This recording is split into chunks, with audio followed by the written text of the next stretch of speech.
ہماری کل اہل فلسطین سے بات ہوئی، غزہ میں بات ہو رہی،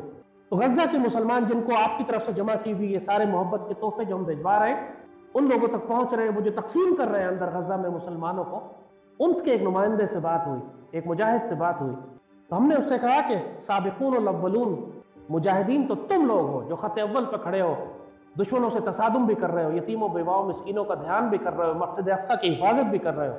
ہم لوگ تو صرف اپنے گھروں میں بیٹھے۔ تو اس شہزادے کا کتنا پیارا جواب آیا، کہتے ہیں نہیں، آپ لوگ مال سے جہاد ہے وہ ہم نہیں کر سکتے، آپ لوگ اپنا مال خرچ کر رہے ہیں وہ ہمارے پاس نہیں ہے، اور آپ کے مال سے ہی ہم سب کچھ کر رہے ہیں جو ہم کر رہے ہیں، جو ہم کھانا گھر کھلا پا رہے ہیں۔ مسجد نبوی میں بہت سارے اولیاء اللہ بیٹھتے ہیں، 50 سال بیٹھے ہوئے ہیں بابے وہاں، بہت سارے بابوں سے ہماری دوستی ہے، ظاہر ہے بہت عرصے سے نہیں جا سکا، بہت سے حیات ہیں، بہت سے پردہ فرما گئے۔ تو ایک مرتبہ ایک ہمارے افریقہ کے بابا تھے، بلالی بابا ہم انہیں پیار سے کہتے تھے، تو میرے ساتھ پاکستان سے کچھ مہمان آئے تو میں نے ان مہمانوں سے کہا بلالی بابا کے ساتھ بیٹھ، آپ بلالی بابا کی کچھ خدمت کریں۔ انہوں نے اپنی جیب سے کچھ ریال نکال کے بابے کو تحفے میں پیش کی، تو بابے نے میرا شکریہ ادا، تو میں نے کہا بابا یہ میری طرف سے نہیں ہے، یہ جو میرے مہمان آئے ہیں نا یہ انہوں نے دیا، ان کے لیے دعا کریں۔ تو بابا مجھ سے کہتا ہے اللہ نے اس نیکی کا سبب تجھے بنایا، پہلے دعا تیرے لیے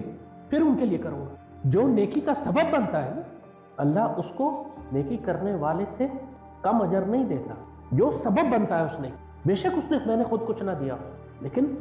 بابے نے بڑا گہرا پیغام دے دیا کہ تو خود اگر پیسے نہیں ہے تیرے پاس، تو خود اگر خرچ نہیں کر سکتا اللہ کی، تو دوسروں کو ترغیب تو دلا سکتا ہے نا، دوسروں کو نصیحت تو کر سکتا ہے، تو تو اگر سبب بن جائے گا اس پہ تو اللہ تجھے بھولے گا نہیں۔ یہ نہ کہنا کہ تیرے پاس کچھ نہیں،